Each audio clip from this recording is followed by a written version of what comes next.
Third opinion کے ساتھ طاہر گورا آپ کی خدمت میں حاضر ہے۔ جیسا کہ ویورز آپ جانتے ہیں کہ تھرڈ اوپینین میں بیرسٹر حمید بشانی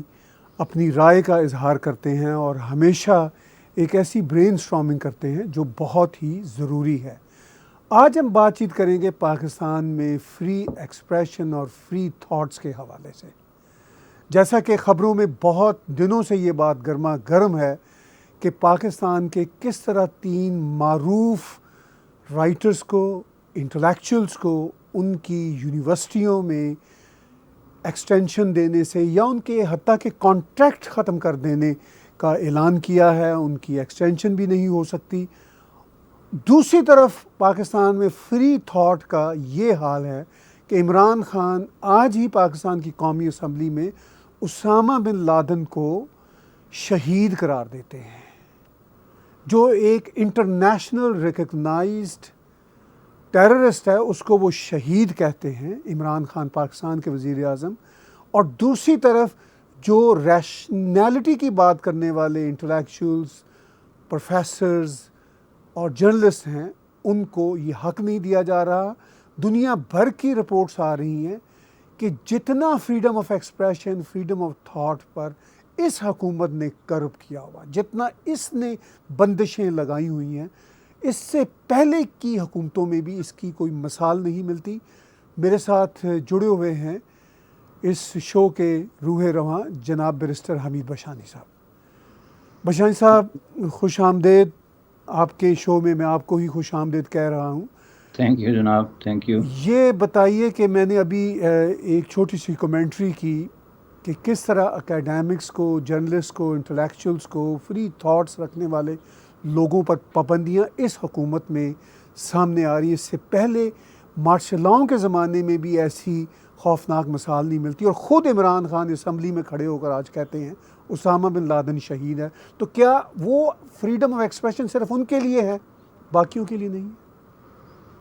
جی جناب، یہ تو بالکل واضح ہے کہ یہ فریڈم آف ایکسپریشن ان کے لیے مختص ہے۔ بلکہ آپ نے یہ جو بات کی کہ پچھلی حکومتوں میں بھی یہ رہا ہے، لیکن میں آپ کو بتا دوں کہ میں نے بڑا اس کو ڈگ آؤٹ کیا ہے۔ پچھلی حکومتوں میں بھی یہ رہا ہے، لیکن جو کچھ اس حکومت میں ہے، یعنی یہ جو موجودہ رجیم ہے، اس کے اندر میں سمجھتا ہوں کہ جو سب سے بڑا وکٹم ہوا ہے وہ فریڈم آف تھاٹ ہے۔ اور یہ صرف ایکڈیمیا کی بات ہی نہیں ہے، یہ جو ہے اس میں میڈیا بھی ہے، اس میں جو ہے وہ پبلک عام لوگ بھی ہیں، اس میں سول سوسائٹی بھی ہے، اور اس میں ریلیجس پیپل جو ہے وہ بھی ہیں۔ یہ اگر ہم اس پہ بڑی تفصیل میں جائیں گے تو اس کے لیے تو 2-3 گھنٹے کی چاہیے، لیکن میں تھوڑا سا آپ کو بتا دوں کہ دیکھیں یہ جو 3 آدمی وکٹم ہوئے، 3 پروفیسرز، ڈاکٹر حود بھائی کے خیالات سے آپ اختلاف کریں یا اتفاق کریں، اور دنیا بھر میں کہیں بھی ایکڈیمیا میں یہ نہیں ہے کہ سارے پروفیسر ایک ہی بات کر رہے ہوں یا ایک ہی ذہن سے سوچتے ہوں، لیکن وہ اس کیلیبر کے انسان ہیں کہ اگر وہ کسی ملک میں ہوتے جہاں کوئی ہوش مند لوگ رہتے ہیں تو وہ آج بہت بڑے کسی یونیورسٹی کے چانسلر ہوتے یا کسی بہت بڑے ادارے کے سربراہ ہوتے، تھنک ٹینک کے کسی ایسی چیز کے۔ چونکہ جس کنسسٹنسی سے انہوں نے پاکستان میں سائنس، ہوش مندی، ریشنلزم اور دانش کی باتیں کی ہیں، اس کی کوئی مثال نہیں ملتی۔ لیکن ان کا انجام آپ دیکھیں، یہ کوئی 4-5ویں دفعہ ان کے ساتھ یہ ہوا ہے۔ پہلے لمز جیسے ادارے سے بھی ان کو ہیلے بانے کر کے میرے خیال میں 2012-13 میں نکال دیا گیا تھا، اب یہ ایف سی کالج سے ہیلے بانے کر کے نکال دیا گیا۔ تو جس کام کے اندر جو ہے، میں سمجھتا ہوں کہ آپ اپنے اتنے بڑے دانشوروں کے ساتھ اور اس طرح کے سائنٹسٹوں کے ساتھ اور اس طرح کے ریشنل مائنڈز کے ساتھ یہ سلوک کرتے ہیں،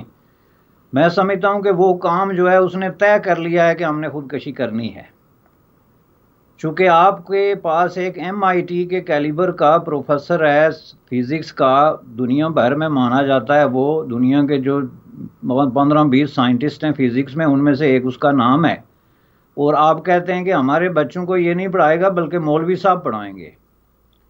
یا یہ کنفیوز قسم کے منسٹرز جو ہیں جن کی وجہ سے یہ سارا ہوا ہے، چونکہ ایک ماحول کریٹ ہوا نا۔ یہ کام تو جنرل ضیاء کے زمانے میں نہیں ہوا نا، جنرل ضیاء کے زمانے میں بھی تو حود بھائی اور اس طرح کے دوسرے پروفیسر تھے۔ ایوب خان دیکھیں، بدترین ڈکٹیٹرشپ تھی اس کے زمانے میں، لیکن اس کے زمانے میں کراچی یونیورسٹی سے لے کے پنجاب یونیورسٹی تک جو ہے وہ لیفٹ کے پروفیسر، جو ریڈیکل فار لیفٹ کے پروفیسر تھے، ان کو بھی کسی نے نہیں چھیڑا. یہ جا کے ضیاء کے زمانے میں یہ کارنامے ہوئے جب بہت بڑی تعداد میں لوگ باہر نکلے. تو یہ تو ہسٹوریکلی پروفیسرز کے ساتھ اس طرح کے معاملات ہوتے رہے، لیکن جس سکیل پہ یہ ہمارے جناب خان صاحب صورتحال کو لے کے آگے، میں نے کوئی 2 سال پہلے یہ کہا تھا، ایک آرٹیکل بھی لکھا تھا میں نے، کہ پاکستان جو ہے وہ سلولی بٹ شیورلی جو ہے وہ ایک سافٹ قسم کے فاشزم کی کشتی پہ سوار ہو گیا ہے، اور ہم لوگوں کے کان کھڑے ہو جانے چاہیے، لیکن ہم کسی نے اس کو سیریس یہ بات کوئی لیتا نہیں، حالانکہ وہ بھی نہیں جو خود وکٹم ہوئے. تو آج میں یہ سمجھتا ہوں کہ ایک نئے موڑ پہ پاکستان پہنچ گیا، جو محدود چند ملک جو ہیں اس کرۂ ارض پہ، جیسے ترکی ہو گیا، ہنگری ہو گیا، اس طرح کے ملک جہاں پہ واضح طور پہ فاشزم کو ایک ایجنڈے کے طور پہ جو ہے وہ اسلام کے نام پہ یا تاریخ کے نام پہ یا اپنے کلچر پہ نام پہ یا نیشنلزم کے نام پہ اس کو یوز کیا جاتا ہے. میں یہ کہتا ہوں کہ یہ الارمنگ ہے، اور یہ آپ دیکھیں گے ہسٹری میں آپ کا یہ پروگرام سیف رہے گا کہ یہ خودکشی کی طرف پیش قدمی ہے. خودکشی میں پہلے بھی کوئی خاص فرق نہیں رہ گیا، لیکن یہ ایک ہوتی ہے نا اجتماعی خودکشی کے مل جل کے اب ہم نے سمندر میں یا آگ کے جو ہے اس میں چھلانگ لگانی ہے. تو اس حوالے سے میں آپ کو یہ بتا دوں، ادروائز کوئی کام یہ کام نہیں کر سکتی تھی، اور اگر کرتی، کسی ایک ادارے نے کر دیا، دوسرے نے کیا، تو اگر ہوش مندی کی بات ہوتی، یہ تو ہو گئی ہمارے حود بھائی صاحب کی. اب محمد حنیف جو ہیں وہ پڑھاتے تھے کریٹیو لٹریچر ایک یونیورسٹی میں جو پرائیویٹ غالباً یونیورسٹی ہے، حبیب یونیورسٹی، اور آپ یہ دیکھیں کہ وہ اس وقت ایک انٹرنیشنل کیلیبر کا ایک ریکگنائز رائٹر ہے. اور ہوش مندی کی بات جس کو آپ کہتے ہیں، سینیٹی کی بات جو ہے وہ کرنے والے چند جو پاکستان کے بڑے رائٹرز ہیں ان میں سے ایک ہے. تو کیا پاکستان کے بچوں کا حق نہیں پہنچتا کہ وہ اس طرح کے لوگوں سے سیکھیں، ان کے ساتھ ڈائلاگ کریں؟ اب سوال یہ پیدا ہوتا ہے کہ یہ آخر کچھ اور پروفیسر بھی ہیں جو ایسی باتیں کرتے ہیں، لیکن ان کو کوئی چھیڑتا کیوں نہیں؟ چونکہ یہ جو لوگ ہیں نا، یہ ہائیلی ریشنل اور ہائیلی ڈسپلن مائنڈ ہیں، یہ کوئی پروپوگنڈائسٹ نہیں ہیں یا ڈائلاگ باز نہیں ہیں، یہ ان کلاس رومز میں ڈائلاگ اور انگیجمنٹ کی بات کرتے ہیں، جو کہ ایک پروفیسر کا اور اسٹوڈنٹ کے لیے ضروری ہے. اسٹوڈنٹ جو جب پروفیسر کے ساتھ پڑھتا ہے تو وہ کوئی 5ویں کلاس میں نہیں بیٹھا ہوتا یا 8ویں کلاس میں کہ پروفیسر کا لیکچر سن کے تو باہر نکل جائے. وہ تو ایک ایڈلٹ ہوتا ہے جس کا مائنڈ سوچتا ہے، اس کے ذہن میں سوال اٹھتے ہیں. تو یہ لوگ ان کو انگیج کرتے تھے ڈائلاگ میں کہ بھائی آپ سوال اٹھائیں، ہم اس کا جواب دیں گے، اور ہم میں اتنی جرت ہے کہ ہم آپ کے ہر سوال کا جواب دے سکیں. یہ بات جو ہے، اور اس کو دیکھیں، یہ پاکستان میں ماحول بن رہا ہے. گزشتہ 2-3 سالوں میں نے دیکھا کہ سوال کیا ہیں، جواب کیا ہیں، اس کے 2-3 پہلو ہیں. ایک پہلو اس کا ہسٹری ہے کہ ہسٹری کے خلاف اب باقاعدہ جو ہے ایک خوفزدہ قسم کا پاکستان کے اندر جو ہے ایک ماحول پیدا کیا گیا ہے، ایک خوفزدہ طبقہ پیدا کر دیا گیا ہے، اور یہ وہی لوگ ہیں جنہوں نے پاکستان کے عوام پہ اور پاکستان کے وسائل پہ قبضہ کیا ہوا ہے. میں اس کی مثال دیتا ہوں کہ آج آ کے اتنے 100 سال بعد جو ہے جب یہ بحث آپ کھولتے ہیں کہ جی محمد بن قاسم کو کس نے دعوت دی تھی یا خط لکھایا تھا، یا ہمارا ہیرو جو ہے وہ محمد بن قاسم ہے یا راجہ دائر ہے، کیا ہماری جو ماضی کی ہسٹری ہے وہ ایز اے ہندوستانی ہسٹری ہے یا ایز اے عربی ہسٹری ہے؟ تو یہ سوال آج کیوں اٹھ رہے ہیں میں آپ کو بتاؤں عوام کی جو ہے وہ آسانی کے لیے. اس لیے کہ آج ایک ماحول بنا ہے سوشل میڈیا کے اندر آ کے، کہ جب جو سرکاری سطح پہ ہم پہ ایک ماحول مسلط کر دیا گیا تھا، ایک جو ہے وہ ٹیلی ویژن اسٹیشن اور 2 اخبارات جو 120% جو ہے حکومت کے کنٹرول اور ناڈ کے بغیر ایک حرف بھی چھاپنے کے لیے تیار نہیں تھے، تو ظاہر ہے ایسے ماحول میں کوئی سوال نہیں تھا کہ آپ اس طرح کے سوال بچے اٹھا سکیں یا پروفیسر ان کے جواب دے سکیں.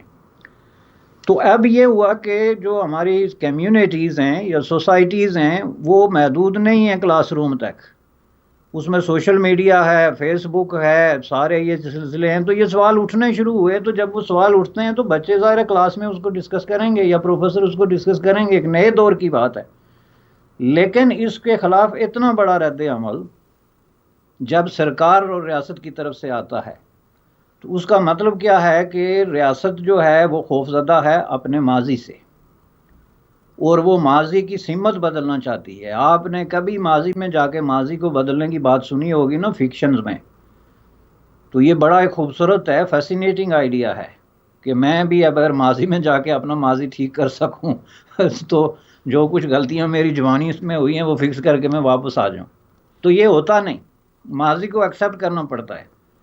اگر ہندوستان میں جو ہے وہ آج سے 5000 سال پہلے ایک تہذیب تھی، یا ہماری جو تہذیب تھی منجو داڑو کی، ہڑپا کی تہذیبیں تھیں، یہ سارے جو سلسلے تھے، اس میں اگر کسی اور مذہب کے لوگ بستے تھے، کوئی اور قسم کی سوچ رکھتے تھے، تو اس کا مطلب یہ تو نہیں کہ ہم جا کے ان کو، چونکہ ہم آج ان کے طرح نہیں سوچتے تو ہم ان کو ڈس آؤن کریں، اور اس طریقے سے ڈس آؤن کریں کہ اس سے ٹوٹل ڈینائی کریں کہ بچوں کو یہ پتہ ہی نہیں ہونا چاہیے کہ منجو داڑو یا ہڑپا کیا تھا، یا محمد بن قاسم جو ہے وہ ہندوستان میں کیوں آیا تھا. یہ سارے سوال ہیں. اب ان پہ جو ہے میں سمجھتا ہوں کہ کوئی بہت ہی ایک ایکسٹریمسٹ قسم کا مائنڈ ہو سکتا ہے جو پابندی لگانے کی کوشش کرے. تو یہ ایک وکٹم جو ہوئے ہسٹری کے حوالے سے ہوئے. اب اس میں صرف پروفیسرز نہیں ہیں، اس میں جو ہے وہ میں نہیں سمجھتا کہ پاکستان میں کوئی اس سے مستثنا ہے. میں آپ کو بتاتا ہوں کہ خود حضرت محمد قائد اعظم جو تھے محمد علی جناح صاحب، ان پہ پابندی لگی تھی. یہ میں بار بار کہتا ہوں اور مجھے بڑی گالیاں پڑتی ہیں کہ جی یہ کیا بات ہوئی. آپ جو ہے وہ پریس ان چین پڑھ کے دیکھیں، ایک بہت بڑا زبردست قسم کا ڈاکومنٹ ہے پاکستان میں پریس اور فریڈم آف ایکسپریشن کی ہسٹری پہ، کہ محمد علی جناح کی بات عوام تک پہنچنے سے روک دی گئی تھی جس نے پاکستان بنایا. تو وہ اگر ہم نہ مانیں کہ چلیں ٹھیک ہے محمد علی جناح صاحب کا دور جو ہے وہ ویسے بھی اس میں پریس تو کتنی تھی، 2-4 اخبار تھے سارے. فاطمہ جناح کے ساتھ جو کچھ ہوا یہ کیا بتاتا ہے کہ اس میں یہ صرف اکیڈیمیا نہیں، اس کا سب سے بڑا وکٹم تو خود پالیٹیشین تھے. اور اس لیے نہیں کہ وہ پالیٹیشین برے تھے. اگر اس میں کوئی محب وطنی یا غداری کا سوال ہے تو پھر سوال یہ پیدا ہوتا ہے کہ حسین شہید سہروردی جو ہے وہ کون سا غدار تھا؟ وہ تو پاکستان کے پالیٹیشنز میں موسٹ پاپولر ہیں، ایک پرسنالٹی کم از کم ایسٹ میں، اور ایسٹ میں ظاہر ہے چونکہ ایک میجارٹی تھی. اس سے لے کے تو آپ ذوالفقار علی بھٹو تک آ جائیں، جن کو تو اس حد تک چلے گئے کہ پھانسی تک لٹکا دیا گیا. لیکن اس میں آپ ولی خان سے لے کے باچا خان، محمود خان اچکزئی سے لے کے تو آپ چلے جائیں جی ایم سید تک، اور یہ جتنے بلوچ لیڈر تھے سارے، یہ پوری ہسٹری دیکھیں نا تو اس میں بات کیا تھی کہ اگر آپ کا رائے مختلف ہے تو آپ اس کو ایکسپریس نہیں کر سکتے، یا آپ کو 35 سال جیلوں میں جانا پڑے گا، یا آپ کو گولی کھانی پڑے گی، یا آپ کو خاموشی کا گھونٹ جو ہے وہ پی کے صبر سے جو ہے وہ بیٹھ جانا پڑے گا. تو یہ اس پہ میں نے بڑا سوچا کہ بھائی دیکھیں اس سے بچا کون. پالیٹیشین تو سامنے وکٹم ہے، ہم نے دیکھے. اب آپ نے ایکڈیمیا دیکھ لیا. اس سے پہلے میڈیا جو ہے وہ ماشاءاللہ جو ہماری حکومت ہے اس نے جو بھی کوئی سینسیبل میڈیا مین تھا اس کو گھر بٹھا دیا. میں دیکھ کے ان کو بڑا حیرت اور افسوس سے دیکھتا ہوں کہ گھروں میں چھوٹے چھوٹے یوٹیوب کھول کے بیٹھے ہوئے. ان کو کہا جی آپ کی ضرورت نہیں، چونکہ آپ کی ایک رائے ہے، آپ سوال اٹھاتے ہیں اور غیر ضروری سوال کرتے ہیں. تو پاکستان میں غیر ضروری سوال کی گنجائش نہیں ہے. ہم نے لکیر کھینچ دی ہے، ایک دائرہ بنا دیا ہے. آپ نے اینکر بننا ہے تو اس کے اندر بیٹھے، نہیں بننا تو گھر بیٹھے. یہ آپ مجھے بتائیں کس دور میں ہوا تھا؟ جنرل ضیاء کے دور میں ہوا تھا. جنرل ضیاء کے دور میں طارق عزیز جیسا آدمی اینکر تھا. طارق عزیز کو آپ جانتے ہیں، ہم بھی جانتے ہیں دور سے. تو وہ ایک لیفٹ پروگریسو لیننگ آدمی تھا. کہیں کمپرومائزز بھی ہوتے ہیں لوگوں کے، اپارچونزم بھی ہوتا ہے، لیکن بہرحال ضیاء کے لیے وہ قابل برداشت نہیں تھا. میں نہیں سمجھتا کہ ضیاء دل سے، لیکن اس نے کیوں نہیں اس کو نکالا. یہ دیکھیں یہ نوبت آ گئی کہ ہماری اپنی زندگیوں میں جنرل ضیاء سے بھی بدترین قسم کا ایک ڈیموکریٹ آدمی جو اپنے آپ کو کہتا ہے وہ الیکٹ ہوا، اور اس کو کمپیریزن نہیں ہوتا. اس کو یہ نظر آتا ہے کہ ایوب خان جو ہے وہ واشنگٹن کا دورہ کرتا ہے تو اس کو جناب سڑکوں پہ لیموزین پہ کھڑے کر کے اس کا استقبال ہوتا ہے. کتنی بڑی بات ہے جی، فخر کی بات ہے. لیکن وہ یہ نہیں دیکھتا کہ یہ ایوب خان کی وجہ کیا تھی اور اس میں اور ضیاء میں کیا فرق تھا. یہ یا پھر وہ چیزیں زمانہ کیا تھا بشانی صاحب، ہر زمانے کی بھی تو بات ہوتی ہے نا. ایگزیکٹلی زمانہ کیا تھا اور امریکیوں کی ضرورتیں کیا بنتی تھی. سرد جنگ تھی، روس کے خلاف سب سے ہارڈ پارٹ جو ہے وہ پاکستان تھا. پاکستان کو وہ خرید کے غلام بنانے کے چکر میں تھے، رشوتیں دے رہے تھے. تو یہ تو پوری دنیا میں اب یہ کریٹیکل تھنکنگ ہے نا. کریٹیکل تھنکنگ کی وہاں کمی ہے، چونکہ وہاں جو اساتذہ کرام ہیں جو ہمارے حکمران طبقات کے اساتذہ ہیں وہ کریٹیکل تھنکنگ کے بڑے خلاف ہیں. وہ کہتے ہیں جو سوال سیٹلڈ ہو گئے، ان میں سے ایک دو میرے بھی جاننے والے ہیں، کبھی کبھار فون پہ بات ہو جاتی ہے، ان کا تھیسس یہ ہے کہ جو سوال سیٹلڈ ہو گئے ان پہ سوال نہ اٹھاؤ۔ مثلا ہندوستان تقسیم ہو گیا تو تقسیم ہو گیا، تالا لگاؤ چابی پھینکو سمندر میں، یہ جی محمد بن قاسم ہیرو ہے تو ہیرو ہے، یہ سوال مت اٹھاؤ کہ وہ ہیرو نہیں ہے۔ اس طرح کی چیزوں پہ انہوں نے عمران خان صاحب تعالی کی کیا کہتا کیا لفظ ہوگا کی، اس کے نتیجے میں یہ وقت دیکھنا پڑا کہ کریٹیکل تھنکنگ آپ نہیں کر سکتے۔ پھر اس میں آپ میڈیا بھی آپ نے کر لیا، اکیڈمیا بھی آپ نے کر لیا، پالیٹیشین بھی آپ نے کر لیے، اسٹوڈنٹس یونین بھی آپ نے بین کر دی۔ اس کے بعد ایون سرکاری ملازموں میں آپ کو بتا دوں، سول سرونٹ میں جو ہیں اس کو او ایس ڈی بنا دیتے ہیں، اس سے اس کا عہدہ چھین لیتے ہیں، وہ بھی گئے۔ تو یہ سوال کیا ہے؟ میں نے اس پر غور کیا اور میں نے دیکھا کہ اس کے پیچھے تین چیزیں ہیں: تاریخ کا خوف، اور تاریخ کے ساتھ غداری کا جو باقاعدہ ہم نے سرکاری پروگرام بنایا ریاستی سطح پہ، یہ اس کا وجہ ہے۔ دوسرا سب سے بڑا مسئلہ یہ عوام کا حق حکمرانی تسلیم کرنے سے انکار کیا جا رہا ہے، اور اس میں جو لوگ یہ سوال اٹھاتے ہیں کہ بھائی کسی بھی جمہوری ملک میں جہاں الیکشن ہوتے ہیں وہاں حق حکمرانی عوام کو ہوتا ہے، کسی اور کو نہیں، کوئی انویزیبل فورس، کوئی ویزیبل فورس، کوئی محکمہ زراعت، اس کا حق نہیں ہوتا، یہ عوام کا حق ہے، جو کہ مانا نہیں جا رہا۔ اور جو لوگ اس پہ بات کرتے ہیں ان کو ہے ایک دائرے میں قید کیا جاتا ہے، جس میں آپ کے صحافی بھی ہیں، اکیڈیمیا بھی ہے، اور یہ بھی ہے۔ تیسری چیز جو ہے جس پہ یہ لوگ سوال اٹھاتے ہیں اور جس کی وجہ سے ان کو کارروائی کیا گیا، وہ مذہب اور ریاست کا آپس میں تعلق ہے۔ اور جس طریقے سے ریاست جو ہے وہ پہلے ہی ہماری ریاست ظاہر ہے اسلام جو ہے وہ ماشاء اللہ پاکستان کا سرکاری مذہب ہے، ہمیں اس پہ کوئی اعتراض نہیں، لیکن آپ ریاست کو اس سطح پہ لے آئیں کہ وہ مذہب کو ایک فاشزم کے طور پہ جو ہے وہ استعمال کرنا شروع ہو جائے۔ یہاں تک دیکھیں، بات مسلمان آپ اور ہم بھی مسلمان ہیں، لیکن کیا ہم اس پہ بلیو کریں کہ ایک فرقے کو دوسرے فرقے پہ برتری حاصل ہے اور اس کی بات حرف آخر ہے؟ مثلا ایک فرقہ ہے حدیث، تو وہ اٹھ کے یہ دعویٰ کریں کہ ہم جو کہتے ہیں وہ بالکل صحیح ہے، نبی بھی ہمارے ساتھ ہے، نبی صلی اللہ علیہ وسلم خاتم النبیین ہمارے ساتھ ہے، اور قرآن ہمارے ساتھ ہے، باقی سب جھوٹے ہیں، تو اس بات کو مان لیا جائے؟ یا اکثریت فرقہ ایون وہ اگر کہیں کہ جی محمد صلی اللہ علیہ وسلم نبیین جو ہے وہ ہمارے ساتھ ہیں، خدا ہمارے ساتھ ہے، اور باقی کسی کو پتہ ہی نہیں کہ اسلام کیا ہے، تو ہم وہ مان لیں؟ اس کا مطلب یہ ہے کہ آپ سے ان کا حق جو ہے وہ چھین رہے ہیں، اور ان کی کریٹیکل تھنکنگ ہے، ان کے جو اپنی پوزیشنز ہیں اس حساب سے، جو تاریخ میں کبھی نہیں ہوا، ایون یزید کے دور میں بھی نہیں ہوا۔ تو یہ دور جو ہے وہ دیکھنا پڑ رہا ہے ان تین چیزوں کی وجہ سے: ایک حق حکمرانی، اور ریاست کا جو ہے آپس میں تعلق، اور تیسرا تاریخ کے بارے میں ہمارے میں کہوں گا کہ ناجائز عزائم کہ ہم کو کر کے بدلنا چاہتے ہیں۔ بشانی یہ صاحب دیکھیے، میں تھوڑی سی بات کو آگے لے کر جانا چاہتا ہوں۔ جہاں تک تاریخ کا معاملہ ہے، آپ نے کہا تاریخ کا خوف ہے، ہسٹری کا انہیں فیئر ہے۔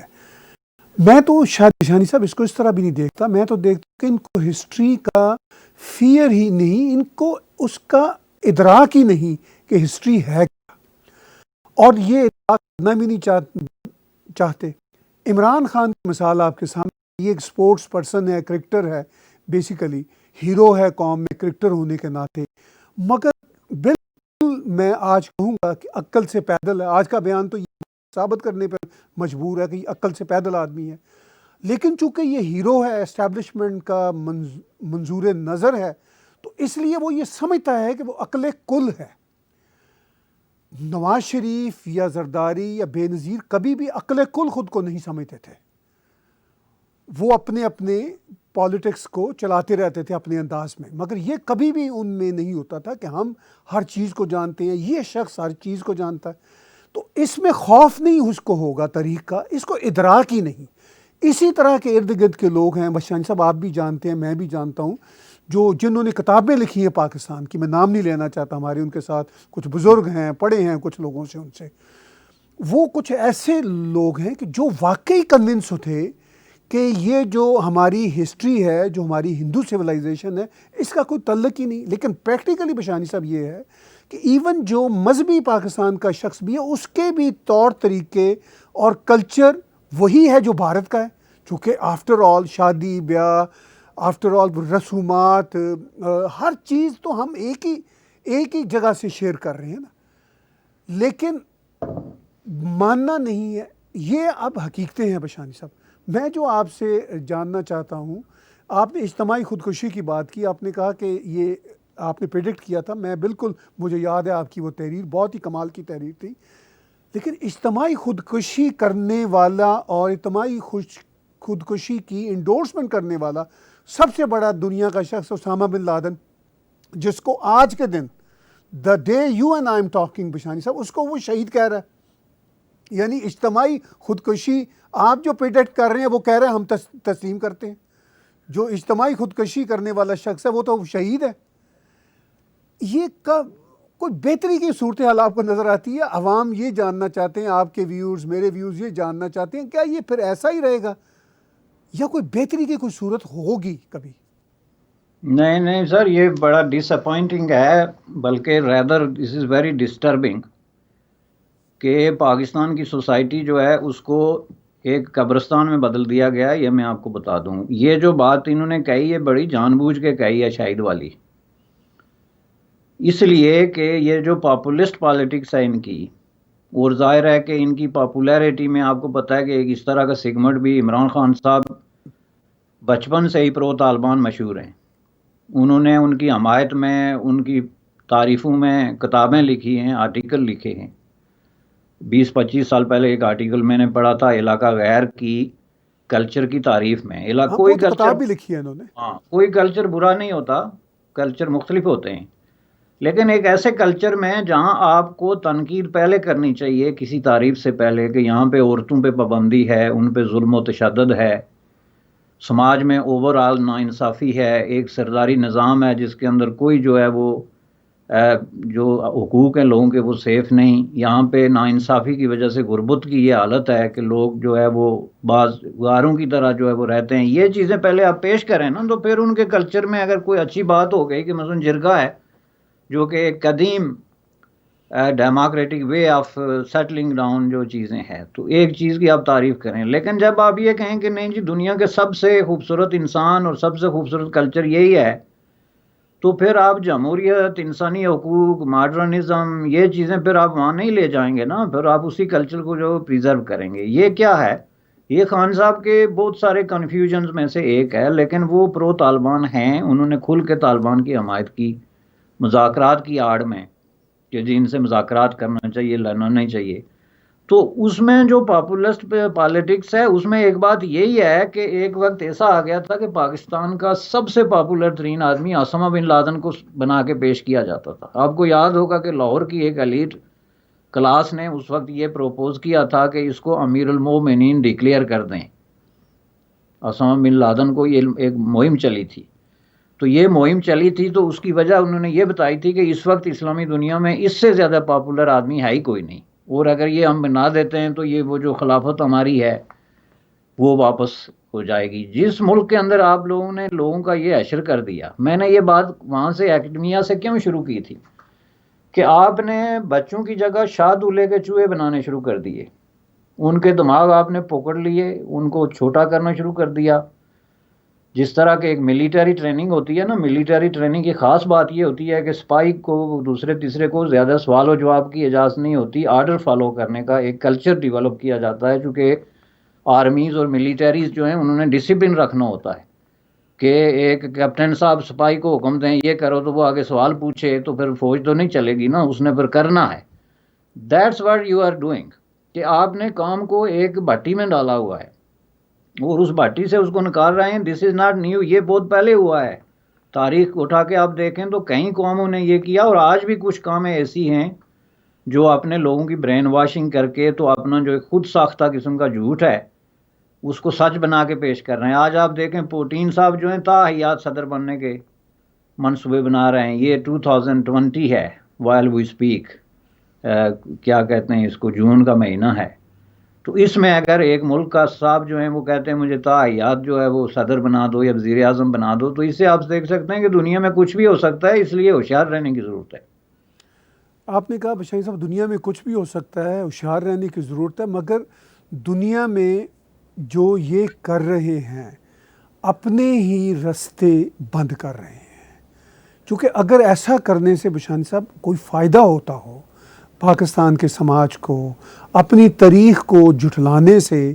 کوئی ان کو فائدہ ہوتا ہو، یہ کوئی نئی تاریخ بنانے میں کامیاب ہو جائیں، تو ہم کہیں جی چلیے کوئی بات نہیں، آپ کو اس سے کوئی فائدہ ہو گیا۔ یہ جیسے کہتے ہیں کوا چلا ہنس کی چال اپنی بھی بھول گیا، یہ تو نہ کوے کی چال پہ ہیں نہ ہنس کی چال پہ ہیں، ہنس بھی ان کو مانتا نہیں اور کوا بھی کہتا ہے دفع ہو جاؤ تم، تو یہ کہاں پہ جائیں گے؟ آفٹر آل یہ دنیا کو کیا منہ دکھائیں گے؟ چونکہ میں دیکھیے عمران خان کے حوالے سے آپ نے کہا کہ یہ پاپولزم کی پالیٹکس کرتے ہیں، وہ تو کرتے ہیں اپنی طرف سے، مگر یہ پاکستان میں کوئی بہت پاپولر نہیں ہے۔ آج بھی اگر فری الیکشن کروا دیں تو یہ تو میرا خیال ہے کہ شاید 1/4 بھی لوگوں کی وہاں پہ ان کو ووٹ نہ ملے۔ جو ان کو ووٹ ملے ہوئے ہیں ایکچولی اگر وہ نہ اس میں کیا جاتا ریگنگ تو وہ بھی شاید 1/4 سے زیادہ کے نہیں ہے۔ اتنی زیادہ پاپولزم کی باتیں کرنے کے باوجود ان کی پاپولیرٹی کا یہ حال ہے وہاں پہ۔ یہ تو ہے۔ سوشل میڈیا پہ یہ مکمل ایکسپوز ہیں، عوام کافی سینسیبل ہو چکے ہیں، وی انڈرسٹینڈ اٹ، لیکن جو میں نے پیچھے آپ سے کہا کہ رستہ کوئی نکل سکتا ہے، کیسے اس چنگل سے کوئی نکلیں؟ چونکہ جو پاکستان کی اسٹیبلشمنٹ ہے وہ تو نہیں چاہے گی کہ لوگوں کو یہ جو یہ جو افیم ہے، چلے اس کو آسان لفظوں میں افیم کہتے ہیں ہمارے کلچر میں، اسٹیبلشمنٹ تو نہیں چاہے گی کہ لوگوں کو افیم سے باہر نکالے، لیکن لوگ بیچارے اب خود ہی افیم سے باہر آ چکے ہوئے ہیں۔ اس افیم کو چاٹتے چاٹتے کشمیر کی ریٹرک ہو یا یہ مذہب کی ریٹرک ہو، لوگوں کو پتہ چل چکا ہے کہ یہ کس ایجنڈے پہ چل رہے ہیں۔ لیکن کیا اتنی بڑی میجورٹی جو ان کے ساتھ اب نہیں ہے، بلوچ ساتھ نہیں، پشتون ساتھ نہیں، مہاجر ساتھ نہیں، سندھیوں کی اکثریت ساتھ نہیں، اب پنجابی بھی ساتھ نہیں ہے آدھے کم از کم، لیکن ملک ان کے چنگل میں ہے، کوئی رستہ نظر آپ کو آتا ہے یہاں کینیڈا میں بیٹھے ہوئے کہ شاید یہ میجورٹی واپس لے سکے ان سے؟ دیکھیں جی، یہ اب میجارٹی اور مائنارٹی کے میں سمجھتا ہوں کہ سے بات آگے نکل گئی ہے۔ بات یہ ہے کہ یہ جو ہم 5-7 سال سے سن رہے ہیں اور ڈسکس کر رہے ہیں کہ پاکستان میں ایک نیا ڈیزائن جو ہے وہ بنایا گیا ہے کہ یہ جو ڈیموکریسی ہے اور یہ عوام کا حق حکمرانی ہے اور یہ چیزیں ان چکروں سے نکلو اور یہاں پہ کوئی ایسا رجیم بناؤ جو کہ ایک جو مطلقل انانیت جس کو آپ کہتے ہیں نا، ٹوٹلیٹیرینزم کی ایک کلاسیکل شکل، لیکن اس کے لیے ضروری ہے کہ فیس ایک آگے رکھیں اور الیکشن وغیرہ بھی کراتے رہیں تاکہ دنیا کی آنکھوں میں دھول جھونکا جا سکے کہ جی یہاں پہ ڈیموکریسی ہے۔ اس وقت آپ دیکھیں کہ جو پاکستان میں ان الیکٹڈ قسم کے ایڈوائزر ٹو پرائم منسٹر ہیں،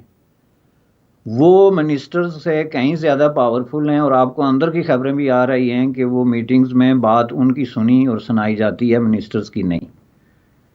تو یہ کیا ہے؟ منسٹر کون ہے؟ جو ایک الیکٹڈ ممبر آف پارلیمنٹ ہے، وہ عوام کا نمائندہ ہے نا، تو عوام سے مینڈیٹ لے کے آیا ہے،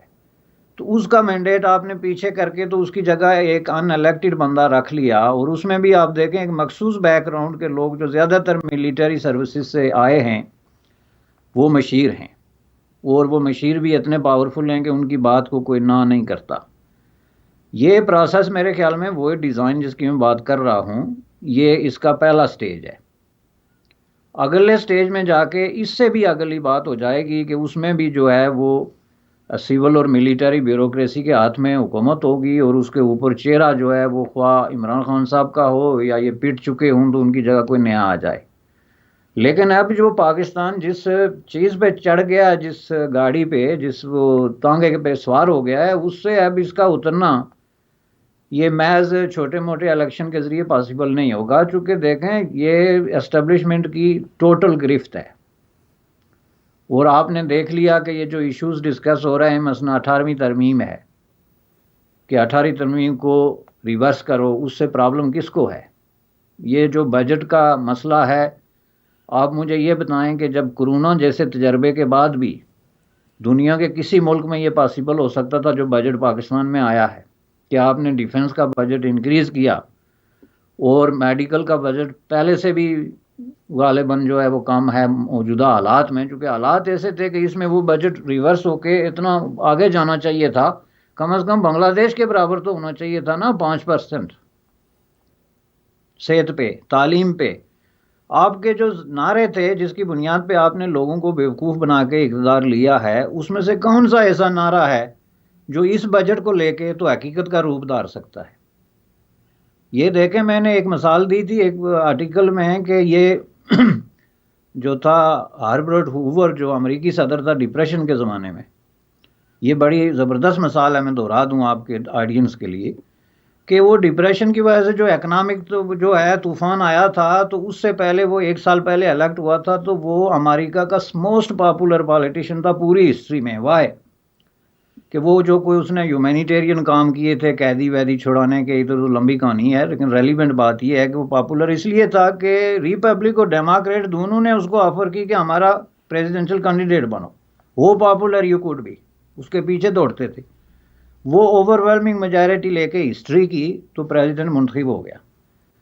1 سال بعد جب ڈپریشن آیا تو اس نے کہا جی یہ تو ڈپریشن آ گیا، اس میں کیا کروں؟ یہ وہ جو گریٹ ڈپریشن 29 کی بات کر رہا ہوں میں۔ تو اس کا خیال یہ تھا کہ لوگ مجھے ایکسکیوز کر دیں گے کہ جناب اس میں آپ کا کیا قصور ہے، یہ جو اکانومی تباہ ہو گئی، لوگ بھوکے ننگے ہو گئے، کروڑوں کی تعداد میں لوگ لائنیں پہ لگتے تھے ایک بریڈ کا ایک ٹکڑا لینے کے لیے۔ تو اس نے یہ کہا کہ نہیں جی اس میں میرا قصور نہیں، اور جب دوبارہ الیکشن ہوئے تو وہ جتنی اکثریت لے کے جیتا تھا اتنی جو ہے وہ برے طریقے سے اس کو شکست ہوئی۔ یہ بات میں آپ کو بتا دوں کہ پاکستان میں ایسا ہی ہوگا، چونکہ یہ ٹوٹلی ناکام ہو گئے ہیں، ان کو وہ ڈیلیور نہیں کر سکے بجٹ جو انہوں نے جو اصل بات میں نے کیوں یہ پریزیڈنٹ کی بات کی کہ اس نے جو بجٹ پیش کیا تھا وہ حیرت انگیز طور پہ ان کے بجٹ سے ملتا ہے۔ 2 نکات تھے اس کے، ایک یہ کہ ہم مزید کوئی ٹیکس نہیں لگائیں گے تاکہ لوگوں کے جیب میں پیسہ رہے، اور دوسرا ہم کنسٹرکشن کے منصوبے شروع کریں گے جس کے ذریعے جاب نکلیں گے۔ مجھے لگتا ہے کہ وہ انہی کی دستاویزات پڑھ پڑھ کے تقریریں کرتے ہیں، اور جس طریقے سے اس نے جو ہے وہ اس کا فال آؤٹ ہوا تھا وہی پاکستان میں ہوگا۔ غربت بڑھے گی، کروڑوں کی تعداد میں لوگ بے روزگار ہو جائیں گے، ایک جو آپ کی انڈسٹری ہے کنسٹرکشن کی وہ کتنے لوگوں کو اکوموڈیٹ کرے گی؟ وہ تو ایک خاص کلاس اس سے اپنے ہاتھ رنگے گی، جو بلڈرز ہیں، ریئل اسٹیٹ کے لوگ ہیں، اس طرح کے عام آدمی کو اس سے کیا ملے گا؟ اگر کسی 10-20 ہزار کو، لاکھ 2 کو جاب بھی مل گئی تو کون سی بڑی بات ہے؟ تو ان چیزوں کو سامنے رکھتے ہوئے اگر آپ ریئلسٹکلی سوچیں تو مجھے امید کی کوئی کرن نظر نہیں آتی۔ یہ مکمل مایوسی ہے، گھوپ اندھیرا ہے، ایک ٹنل کے اندر جو ہے وہ ملک کو کھینچا جا رہا ہے، اور اس کا فلسفہ میں نے آپ کو وہی بتا دیا کہ عوام کا حق حکمرانی کسی طریقے سے روکنا ہے، بس باقی لمبی کہانی ہے ہی نہیں۔ تو آج کی تھرڈ اوپینین میں آخر میں آپ کس طرح بات چیت کو سم اپ کرنا چاہیں گے؟ دیکھیں آخر میں یہی کہوں گا کہ یہ جو سچویشن ہوئی ہے، پہلی بات یہ بہت ہی قابل مذمت چیز ہے کہ زندگی کے ہر شعبے میں جو فریڈم ہے، لوگوں کی فریڈم آف تھاٹ ہے اور ایکسپریشن ہے، اس پہ اس طریقے سے جو ہے حملے کیے جا رہے ہیں کہ میڈیا خاموش کرنے کے بعد اب ایکڈیمیا سے بھی جو ہے باقول ان کے ویڈ آؤٹ کر رہے ہیں کہ سب لوگوں کو باہر نکالو۔ تو اس طریقے سے یہ پاکستان کی نسلوں کو جو ہے نا ان کو ایک خاص قسم کے غلامانہ ڈھانچے میں اور سانچے میں جو ہے وہ ڈالنے کی کوشش ہو رہی ہے۔ تو یہ میں سمجھتا ہوں کہ ایک بہت بڑی بری خبر ہے عوام کے لیے اور آئندہ آنے والی نسلوں کے لیے۔ تو اس سے زیادہ اور کیا کہہ سکتا ہے بندہ؟ بہت شکریہ بشانی صاحب، آج تھرڈ اوپینین میں ایک بالکل ڈیفرنٹ اینگل پہ حسب معمول جس طرح آپ بات چیت کرتے ہیں آپ نے کی۔ ناظرین، آپ نے بات چیت سنی تھرڈ اوپینین میں بیرسٹر حمید بشانی صاحب کی، اور اگلے ہفتے ہم بیرسٹر حمید بشانی صاحب کی بات چیت کو تھرڈ اوپینین میں پھر لے کر آئیں گے۔